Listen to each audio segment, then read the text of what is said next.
How's your emergency fund looking these days? If you need a little bit of help, a little bit of encouragement, or just a community of people who love saving money, stick around because I got you covered.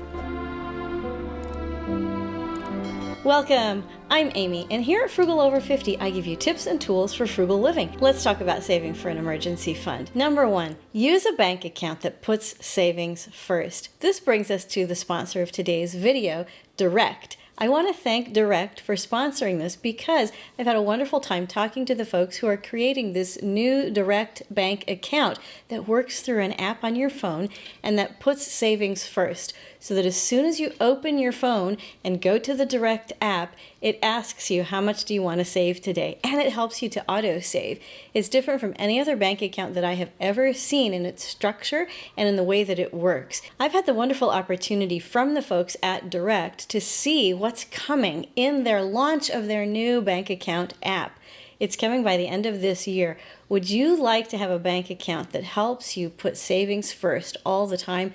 If so, click the link below and get on the wait list. And when it's launched, they'll let you know and you can join in and try it out. Number 2, as relates to emergency funds specifically, know what an emergency fund is. An emergency fund is simply money that you can get to easily, immediately if need be, to use for unknown expenses that come up unexpectedly. This is quite a simple concept if you think about it. It's cash that you're going to have on hand for things that you can't predict that are coming up. Next, in number 3, it's important to be clear on what an emergency fund is not.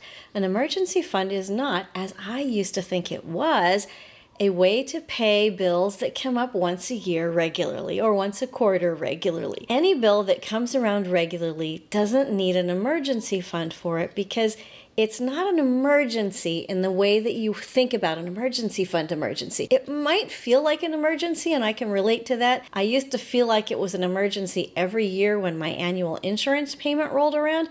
But it wasn't so much that it was an emergency as that I was unprepared. I was unprepared in a couple of ways. I didn't know how much it was going to cost. And so when you have regular expenses that are coming up, make sure that you know in advance how much they're going to cost. I wasn't sure how to save up for it. And there what I needed to do is put a line item in my budget and assign money to it every single paycheck so that when the big bill came around, it was already funded. There are exceptions to this, like if the big insurance payment comes around after you've lost your job and you've already been digging into savings, that really can feel like an emergency. But when we're thinking about saving up for an emergency fund, we are specifically thinking about saving up for things that we cannot predict, things that are not coming regularly. So if it's coming regularly, even if it's once a year, and even if, like me, you just don't happen to want to pay it and you wish you didn't have to pay it, that's still not an emergency. Number 4, know your total financial situation today, right now.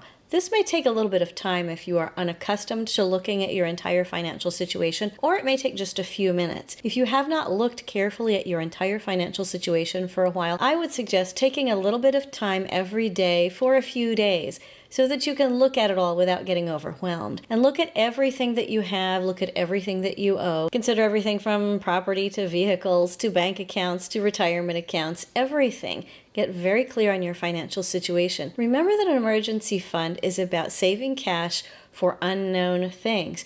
And if your total financial picture is unknown, it's likely that your total financial picture will, at least at some point, feel like an emergency just because you don't know what it is. So get clear on what do you have right now financially. Number 5, pay down debt. This is really lending a hand to your past self who needed a hand and reached forward into the future and asked for some money. I think of debt as a sort of financial time travel. And when you pay it down, you're saying to your past self, I got you. Sometimes we feel worried and ashamed and scared about paying down debt, but when you know your total financial situation, think about how you can afford to pay down debt. One of our commenters recently suggested going to your bank and asking for a loan that you can use to consolidate high interest loans so that you can have all of your debt in one place and with a lower interest rate and with a clear picture about how and when you're going to pay it off. I tried this at the beginning of my frugal living journey, and I agree with our commenter who suggested this because it gave me a great deal of peace of mind at the beginning of my frugal living journey to know exactly what I was paying, what my interest rate was, and to have everything that I was paying down in one place. That may or may not be possible for you, but consider debt pay down as part of the whole package of your finances and as part of considering an emergency fund. Number 6, pay your bills. If paying your debt as part of thinking about an emergency fund is helping out your past self, paying your bills is helping present you, the person who's living and working and walking around in the world today. Help your present self by paying the bills. That is to say, you don't want to take away from your bill paying in order to have an emergency fund. But because you know your total financial picture right now, you know how much needs to go for bills. And a little secret pro tip that I'll give you is that you might be able to then, over time, look at your bills and see if you can reduce any of them. Is there anything that you could cut out, which could then go towards an emergency fund? Speaking of which, number 7, set a target amount for your emergency fund. The most common number for a starter emergency fund is $1,000, and that might not feel like a lot, or it might feel enormous, depending on where you are in the world and what your total financial situation is. But if you set that $1,000 target and you achieve it, even if it feels very small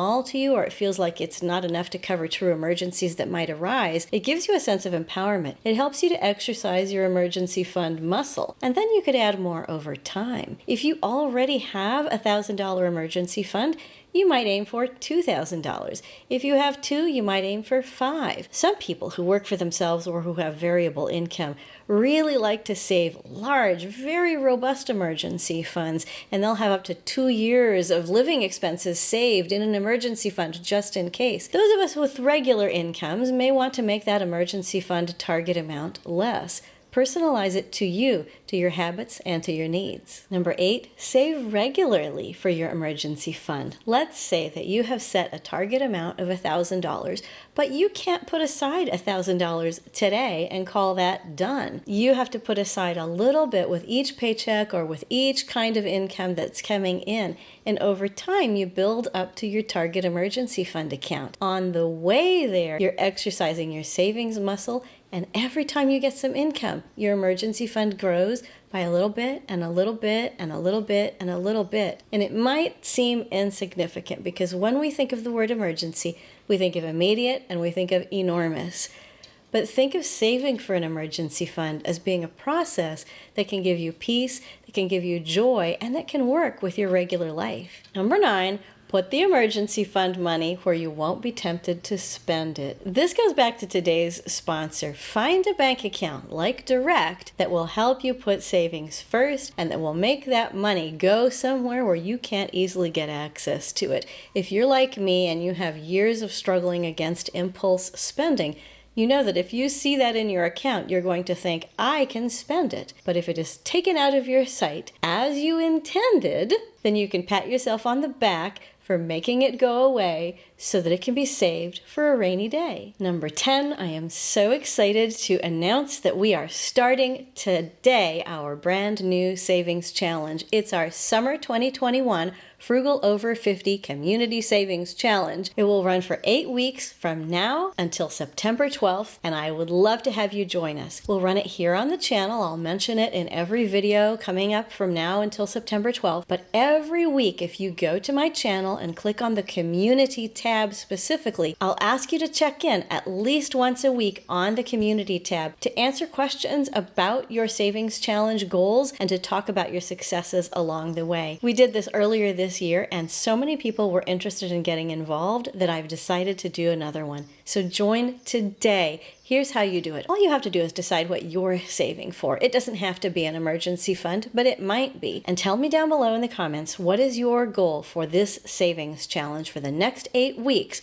What are you saving towards? And then check out the Community tab once or twice a week for discussion prompts, for questions, for words of encouragement about saving your money. You worked hard for your money. Let it treat you right. Wherever you are on your frugal living journey, take the next step. Whatever that next step is for you, and know that you are not alone, and I am so proud of you. Live frugally, change your life, and together we will change the world. I can't wait to see you again soon. Bye-bye.